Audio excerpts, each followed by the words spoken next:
South কোরিয়ার অভিশংসিত president ইয়ন সুক ইয়োলকে শুক্রবার গ্রেফতারের চেষ্টা চালালেও কয়েক ঘন্টার নাটকীয়তার পর তা ব্যর্থ হয়েছে বলে জানিয়েছেন তদন্ত কর্মকর্তারা। দেশটিতে সামরিক আইন জারির ব্যর্থ চেষ্টার পর মঙ্গলবার তার বিরুদ্ধে গ্রেফতারি পরোয়ানা জারি করে একটি আদালত। শুক্রবার পরোয়ানা নিয়ে প্রেসিডেন্টের বাসভবনে যায় কোরিয়ার কারাপশন ইনভেস্টিগেশন অফিস কর্মকর্তারা।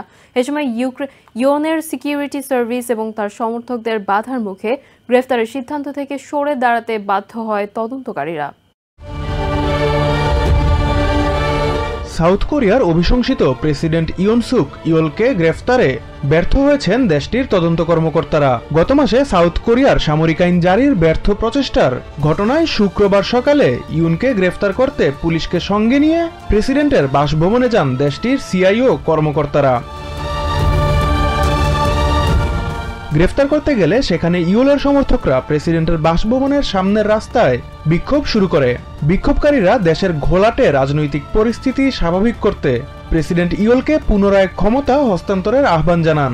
এরপর পুলিশ ও কর্মকর্তাদের অনেকে ইয়োলের বাসভবনে প্রবেশ করলেও প্রেসিডেন্টকে গ্রেফতারে তাদের বাধা দেয় প্রেসিডেন্টের নিরাপত্তার দায়িত্বে থাকা প্রেসিডেন্সিয়াল সিকিউরিটি সার্ভিস PSS।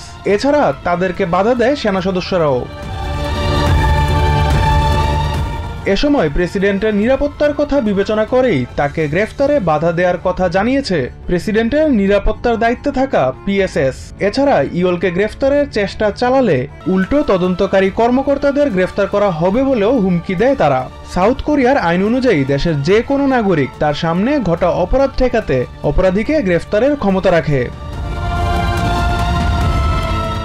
অবশেষে বহু নাটকীয়তার পর পিছু হটতে বাধ্য হয় তদন্ত কর্মকর্তারা। এ সময় উচ্ছ্বাসে ফেটে পড়েন ইয়োলের সমর্থকরা। তবে এর বিপরীত চিত্র দেখা যায় বাসভবনের পাশের অপর এক বিক্ষোভে। সেখানে বিক্ষোভকারীরা ইয়োলের শাস্তি নিশ্চিতের দাবি জানান। 3 ডিসেম্বর সামরিক আইন জারির পর থেকে নিজ বাসভবন ত্যাগ করেননি ইয়োল। তার বিরুদ্ধে বর্তমানে যে পরোয়ানা জারি করা হয়েছে তা জানুয়ারি 6 তারিখ পর্যন্ত কার্যকর থাকবে। এদিকে অভিশংসিত প্রেসিডেন্টকে ভবিষ্যতে আবারও গ্রেফতার করা হবে কিনা সে বিষয়েও কোনো সুনির্দিষ্ট তথ্য জানায়নি তদন্ত কর্মকর্তারা। Fuad Hasan, TVN 24 news desk.